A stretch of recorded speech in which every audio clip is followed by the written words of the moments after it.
We've had a pretty good week this week of practice. It was good to get outside today. The weather's kept us in 2 days in a row. Obviously need that work, especially in the kicking game, and I think it's good to, play in the conditions that you're going to play in. One of the things that we've been trying to get our players to sort of grasp is if you respect your talent, that's in anything that you do, then you have an obligation to yourself to work to be the best that you can be. That's what creates, positive consequences for you. Anything short of that, you're really facing a lot of regret, not only in football but also in life. This is something that I think every individual should be, very interested in doing. We're looking forward to, a great home game, a great atmosphere this week. They're going to try to go fast. They're going to try to go no huddle. I think noise can be disruptive to them. I'd like to see our fans, get into this game a little bit and, help our team out a little bit. I'm kind of curious. In the NFL, people talk about franchise quarterbacks that they know are going to be around for a while and build around them. In college, when you know you're going to have a quarterback or expect to have him for a few years, can you bring players in that fit what he does, or is there not really enough time to do it? Well, I think, my philosophy in recruiting is you recruit the best possible players that you can, at every position, and try to focus on what a player can do, not what he can't do.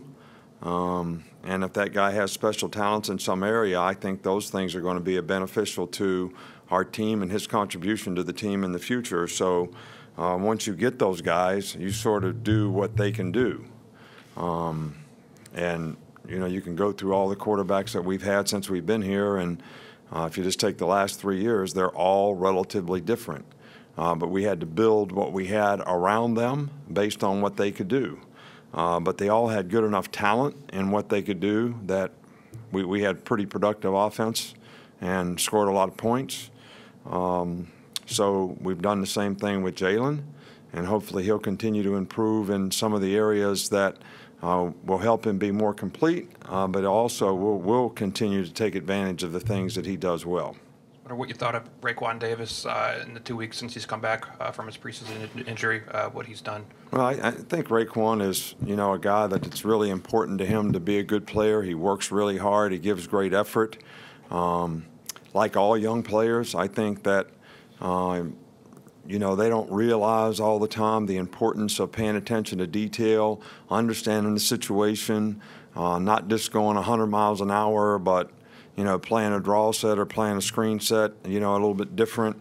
I think those are the things that good players learn how to do, and play fast and play hard and be aggressive, but they still recognize things quickly. And I think that's the key to developing young players. And I think in Raekwon's case, as well as all the other young players that we have playing on our team, that's what knowledge and experience does for you. And hopefully as he gets that, he'll continue to even improve and play better. But we've been pleased with his performance to this point. J.K. Scott said that he sits down before every season and kind of writes down and plans out what he's going to do every week. How have you seen his preparation kind of translate to his consistency on the field? Well, I think it's important that you've heard me say this 100 times before. I used to make the specialists be like everybody else on the team, but I don't think they really are. I think they're training to do something a little bit different, something that they're going to have to do 4, 5, 6 times in a game, not 70 times in a game like a defensive tackle or a cornerback or a quarterback or a wide receiver. So I think that takes a little different type of training, and I think that every guy has got to develop confidence in his training. So if a guy believes in his routine, he believes in the things that he does throughout the course of the week that's going to help him psychologically and physically be able to deliver the 5 or 6 times that he's got to deliver on Saturday, then we're very supportive of a guy doing that. And J.K. is, a tireless worker, really important to him to do well. So if we have any issue with him in terms of his routine, it's that to make sure that he doesn't do too much and that he stays in his routine and can maintain a level of consistency because of it. I know you said no new injuries, but will Lester Cotton be able to play on Saturday? And if not, what's the plan in place to replace him? Well, he practiced today, so most of the time when he practiced yesterday, he practiced today.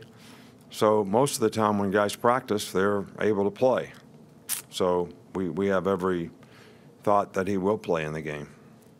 Coach, we've heard the term about teams playing to win or teams playing not to lose. Do you buy into that at all? And if so, how does it play out? Have you ever seen it? And when you're preparing, does that have anything to do? Do you ever prepare like to win more than not to lose or anything Well, like that? what we prepare for is for every guy to play to the best of his ability and to dominate the competition and dominate his box.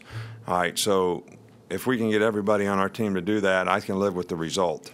So I know how important it is for everybody out there externally for us to win the game. But for me as a coach, if we can get every player to play at a very high standard and a high level in terms of his effort, his toughness, his discipline to execute, we'll get the result that we want. And that's what we try to stay focused on.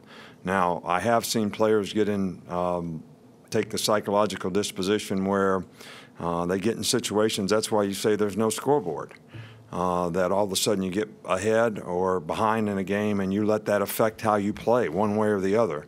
So we want to be aggressive at all times. We want to try to dominate our box. There's certain situations in the game where you need to play smart so that you can win the game, whether it's take the air out of the ball and make first downs on offense so the other team doesn't get another chance to score, or whether you got to stop them in 2 minutes on defense. So I know that we all play to win, but what we focus on here is what do you have to do to win? Let's focus on those things. What do you have to do to dominate, to be the best player you can be? So it's a little different disposition, and like all folks out there, I know how result-oriented everybody is, but our success usually comes from following the process and people following the process so that they have a better chance to put themselves in a position to get a positive consequence. Jacobs, he's been out at practice. We've seen him doing stuff. You expect him to play this weekend? I don't know. He's been practicing. I know you said Saturday after the game that the plan was to play Tua at some point in the first half. Is that still the same plan this week, or how do you plan to manage that? We haven't decided how we're going to play the guys, and I wouldn't tell you if I did. So, I don't mind you asking a question, but I don't need to answer it. But I will call Colorado State and tell them exactly what we want to do as soon as I get out of here. I know Mike Bobo, his dad lives up by my house at Lake Raven, so I'll just call him up and tell him who we're playing, when, how long, when we're putting them in. We'll tell them the whole thing. All right? Is that all right with you? Great. So you can call him and find out. All right. See y'all later.